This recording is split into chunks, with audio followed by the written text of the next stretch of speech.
Early Thursday morning 28 April muri yeZimbabwe ndauya manje ende ndikunzwa kuti wakanda muri kuchema kuti madetsi munonzwisa chiri kuitika nawo panapa paita nyaya andisi kuda kunyoirebesa futi because makusena naye dzoda kunzi gaga vanhu bva vatongoziva kuti what exactly is going on. Paita nyaya panapa parikunzi I'm told Anambra had a meeting yesterday at Pickup Farm which resolved that the last man standing by General Chiwenga must be eliminated first. They think Chiwenga's growing influence and confidence is ushered on General Sanyatwe Rugeje and recent Muchena among others. Ndo nyaya iri kutaurwa panapa. Saka pari kunzi vanhu vacho backup yacho vari kufanira kunge vachita sei vachibviswa.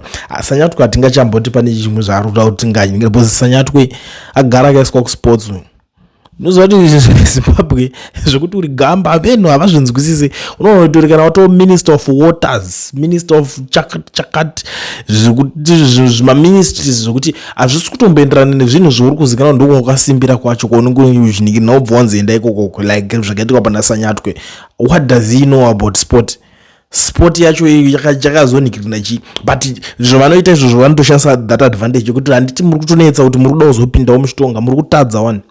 Last time pakamboitika dzimwe nyaya and ndakakurumidza kuonera short. I was the first guy kuonera that short. Pakanzi Chiwenga adaiswa kuhealth. Obvious kune mamwe macrisis ekuti yakakurisa crisis inenge irikoko kuti munhu achihandlanga anozotanga kuzonzi hayo oda kutonga nyika wakatadza kutonga wakatadza kurana ministry. Pakanzi alright vanhu vakubvumidzwa mashows. If you still remember madesi pangari minister of health Chiwenga anzi pakubvumidzwa mashows yekuti chinji zvaimbi zvazviri mulockdown madesi aya akabva abuda batayo ngazvimbomira futi ngatimbovhara magatherings. Vanhu vatanga kupopota, vanhu vanonga kupopoterani manje kuti kunoiswa position yekuti vanhu vanotanga kukuvenga but iyo haisiri nyaya todotaura nyaya iyi iri kutaurwa panapa iri kunzi I'm told kuti Anambra had a meeting yesterday at Pickup Farm who resolved that the last man standing by General Chiwenga must be eliminated first. Who is that one ari kuda kueliminatwa? Pauda kudzimwa vanhu wana type politics dziri kuitwa idzi aidza tina zera nadzo idzi isusu just that tingori vanhu vangori venhingirikini tinongozviwanzawo zviri kuti tingoitawo tirikuita but I think idzi nyaya idzi dzatokurisa hadzisiri pacup of tea yedu isusu because hatingatikatota munhu wekuti pari kunzi ndingakamirira unotozwa kuti kwatofa munhu futi ende havatotona kana mafanidzo komana wacho fanika zvimwe zviya mazita anonetsa kuti tingazoti nhingi naningi wakautarisa but vanotozviziva timu racho rinogara richibatika ikoko kwacho kuti havasi vanhu vaya vekuti vanokwanisa kungoita zvinhu easy like kungosiya nyaya iri easy like that. Ndandiri kutaura nyaya yacho ndichiti chinonetsera futi izvozvo ndechekuti izvezvo handiti muri kuona VP vane maspeech avanga vachirova iri kunetsa nyaya dzana Hezekia idzodzidzi vanhu vanda hamusi kuzvinzwisisa muri busy kungocelebrate Hezekia wainzwa nyaya Hezekia. It's okay nyaya Hezekia tainzwa ende vanhu vamuri kuzvifarira zvenyaya Hezekia but munozviziva here kuti panyaya dzaHezekia dzacho dziri kutaurwa pane vanhu vakawanda vanogona kutofa. Ngatarise pamashure pakatanga kunetsa nyaya dzakatanga kunetsa paya dzezvigananda muhondo munoti mpinga taiziti zvigananda pakasumuka vanhu vakawanda vekuti up to now I don't even know where to start kuti ungazoziva kuti unozvitangira papi and at the end of the day even now if you go kwaari and ask him kuti ko mukuru vanhu vakazodaiswa ava anogona kutokudza one answer kuti handivazive and munomuita seyangokuudza izvo handivazive that's all zvotovharana zvakadaro but hazvisiri izvoka zvinhu zvekuti tinenge tichita se saka nyaya iye inoda kutambwa zvakangwara zvine ungwaru ukanyobuda offside like unoona pakatanga kunzi chichi papaya mukondo tozviti zvigananda chichi zvakadai pakatanga kusumuka maforces akawanda the likes of the nyoka yemabhunu and crew yakaparadzwa zvokuti kana nanhasi unombotiraya kufunga kuti where are those guys chichi chakanyatsoitika up to now nyoka yemabhunu vachingora vakamuvharira and totogara tichitorwadziwa nenyaya dzacho idzodzo kuti why makaramba mungoramba makavharira nyoka yemabhunu mukati vedwe muda kuti zvizosvika kupi. wakunzwa nema situations ma ordinary citizens ndo vakutongo vanotozomboitawo vachisumuka vati toda kumboenda timbonodonata something 1 or 2 3 things parombodiwa kana chikafu munhu ari kumbodiwa kana tuhembe kana tuchinchi because iye wacho even though anga ari kusimbiswa wacho akada kubudisa mari machannels aabudisa nawo mari ichisvika kwacho anotanga kutracwa then ikatoonekwa kadaro obva atodzingwa basa obva atotanga kutofesa maconsequences kunzi ndiuri kusponsa vapfanawo. Muri kuona panonetsera futi nyaya dzacho izvozvi. Tine vamwe vanhu vakaita sana vana madzibaba oshanduko, but pana madzibaba oshanduko tatoita kujambira. Geza where is Geza right now? Geza akafa kusina, asi ana madzibaba oshanduko vakatosara vatori mukati up to now, kuti vachibuda kuti uchibvunza kuti nyaya dzacho hawafa ende vakasungwa pamwe chete nevanhu vagara vari vemuZANU PF. I want to be honest every time kwamuri ndichikuudza nyaya idzi because handidi kuti nyaya dzacho dzikataurwa mobva mati but kune dzimwe nyaya dzauri kusirira andayandosirira. Vakasungwa madzibaba oshanduko akasungwa ane vanhu veZANU PF, but vanhu veZANU PF vakabudiswa vese, iye ndiye akasara ari mukati. What does that mean to you? Kakufixwa kaka kekuti kakonozwe kekuswa munzwa munyama kuti urwadziswe zvezvo kuti mubvonze musapindire nyaya dzemusingazivi, pedzerana nyaya dzenyu dzekumanigrini kwenyu koko musapindire dzadzira zera nemi. That's the situation now. Ndo maitikira azviri kuita. So zvinhu zvinototivhundutsawo tichiona zvakaningirwa kudai. Saka vanhu vanenge vari kupa kucelebrate vayo, ndinoona vanhu especially my fellow brothers and sisters, especially team diaspora, pressure tinonyanya kuipa vanhu vari padeni. Vanhu vari kudeni makadhakwa imimi sei musingasumuke muchiningina manzwa kuti zvakadai so madidididi. Even madays aya kwageza madisappoint maita say yes we understand kuti vakadisappoint, we know kuti vakadisappoint, but we as team diaspora what are we doing kuti zvinhu chacho chinge chichibudirira, kuti vafile kuti okay we are with them panenguva dzekuzoremerwa dzekurwadziswa dzacho tinenge tinavo. Chii chatiri kuzoita?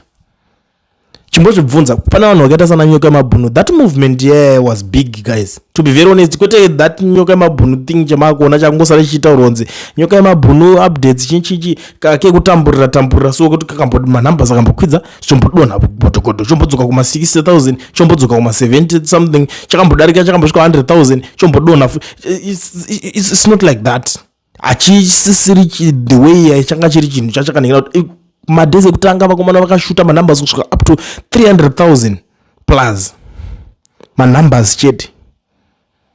Vakomana vakasvika pakuti uri kunosapoteta po zvokuti dai vakaramba vachirova izvezvi vachiripo nepese vaifamba nayo dai vakakloka million kudhara.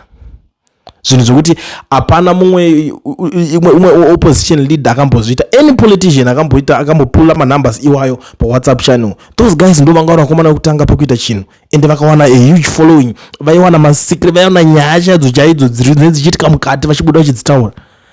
But now team diaspora tochibvunzana kuti saka izvezvi vakomana vakazosungwa, umwe akaita sei, vamwe vakadii, vamwe vakatofa in the process. Takazoitawo sei? Takaita sei even nemafamilies acho evanhu ivavo vakanga vari kutry kuita something? Hapana, family dzavo dzakutosafa izvezvi. Sara wakagara achitaura siwagani chinchi yake aitaura Sara muchengete vana, but we used to ignore. Chingoti vakomana vanongotaura mawazivera handiti muchingoti ingori is just an ordinary slogan. Akatotaura a certain audio achiti panga patopuwa instruction yekuti makamuona mukomana rova musoro afe. Zvirimo mumanhingirikeni mumaaudios ake aininginaya, but ndiananga mburi nebasa nazvo pakuti zvinge zvichiningina zvese izvo. The very same week raafa iroro vakadelita movement ningirine yake channel yake. Unotaka kuona zvinhu zvakawanda kuti saka malopos esaya why zvese zvanga zviri kuitwa zvese. But where is team diaspora? Today we are celebrating Hezekiah. Pakutaurwa imwe nyaya pari kubuditswa vakomana vakutanga kumwachuka masecrets kuti kwakadai so kwakuchirongwa zvakadai. But team diaspora, what are we going to do about that?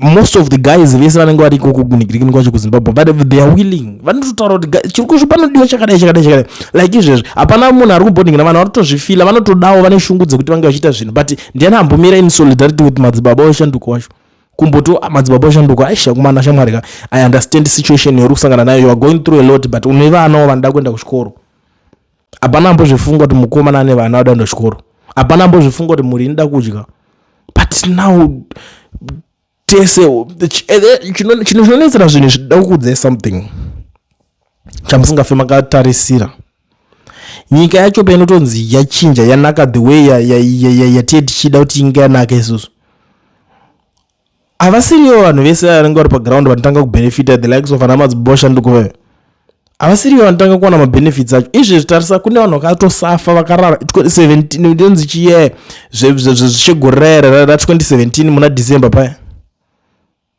it was November vanhu vakapinda muroad they were ordinary citizens anachivhayo ngo akarara kumamansion kwavo muka kusena chitorwa makumota ake pamwe maybe he was in Dubai you never know but look where he is right now ndo vakomana vacho vari kutonikira but umwe munhu haana kana kubenefita dollar do you know kuti kuna umwe munhu kuti haana kubenefita even dollar but this second republic yacho iri kuninginai but pakuti inge ichipinda mupower iwe unonditaurerewo kuti kune vanhu veZANU-PF vakamacha kuti Mugabe abvewo ndiana aniwa hapana akambomacha apa vakatohwanda zvenyu muchitotya magwara muchitya kubashikaidzwa but munhu vanhu vakatanga kusumuka even Mugabe chaiye akapoporonzi opposition team reopposition ndo rakapinda rakatambudzwa front for sure but after kutambudzwa front bva zvazodii pakavharwa munhu apa hapana chimwe chatingamboti hatizozivi edu maybe behind closed doors pamwe pane mari dzinenge dzatoofwa futika kuti iwe release vanhu vakati tikuisire mari since papanzana tagwire vanga totanga kutosponsor chinhu chacho nechekare but now tine maissues akawanda ari kutaurwa nevanhu vari kuda kuedza kuonesa mambo Hezekiah the new Hezekiah ari kuudzwa zvinhu zvakawanda panapa nemaZimbabweans because vamwe vari kuti hatisi kuda kuti anzi Hezekiah tingachizviita sei right. Please remember to fix all our nation's road and then promote the tourism bed bridge to Bulawayo to Vic Falls road, repel tourists from visiting. Ndo mashoko ari kutanga kutaurwa ende iri kuwanika pa a certain post yanga aposta iye menu zvanga zviri kutaurwa papa ndikwanisa kuzokuverengera munoona kurara but the recent one yacho ndo yanga iripo umwe ari kutaura kuti this man is the most awkward boring voice to listen. He get to the position because of General Chiwenga. Anyone who thinks Mnangagwa is sincere is foolish. Is fooling himself. A man who can I'm not just do you know what okay, it's okay. I got to say the comment section zvaari kuudzwa zvinenge zvichiudzwa mudaka go comment section because you last year takaneta nekumhanya takamhanya kasingapere last year for your own information takamhanya 3 times chikobhanya saka these days takuda kuti tinge tichinyarara but you know some of the people they are now saying kuti aiwa nikirikini yakuda kunzi Hezekiah interchange new name yakuda kupuwa pane Trabablas pacho pepe yakunzi Hezekiah and some of the people are even defending this whole thing of Hezekiah rikuti nyaya yacho ndiye kungoti vanhu vano dzinonyenetsa hanzi asi nyaya mutaurira muri kuita ari kuisawo yavo yekuti hanzi vari kunamatira vanhu vari kunamatira nyika saka ndo nyaya inenge iri ipapapa. Hanzi vanhu vari kunamatira nyika munofanira kunamatira vakuru venyu kuti varambe vari munhingirikini, because makasanamatira vakuru ndimi wacho muchakanganuka. Maybe it's up to them, maybe ivo ndo vanenge vachitya kuzoti vanozokanganukwa kana kuita sei, but nyaya dzacho dzinonetsa ende nyaya dzacho dzakawanda dzekuti tinoona paswera panapa tichingotaura tichingoita sei, since tambopromisa kuti handisuda kunyanya pedza nguva yakareba, but I was supposed kunge ndichipedza 1 hour, but ndazoona kuti dzimwe nyaya dzacho ka no hatisi kuda zvekuzoswera takunetsana nenhingirikini, ngatingoita zvinhu zvekungoti mukwanise kungonzwa zvinhu zvinenge zvichingoitika, that's all, zvimwe zvese tozopedzerana. Saka ndaenda zvangu ngedza ndingogara ndakuzivisai maZimbabweans vese vari kudawo kuregisterwa macompanies nekuvhurwa maFNB business accounts muSouth Africa muno vasinawo mawork permits kana mastart permits. Ndiri kuti flyer ndaisa iroro ikambani inonzi Education Research yana Mukoma Owen, ndivo vanoita basa iroro. Saka garai mavabata vakubatsirei, vanokuitirai muri kwamuri ikoko, ivo vari kwavari, amunide kutravela. No work permit, no problem. Education Research is the solution. Vabatei mutaure navo vakubatsirei vakuitirei.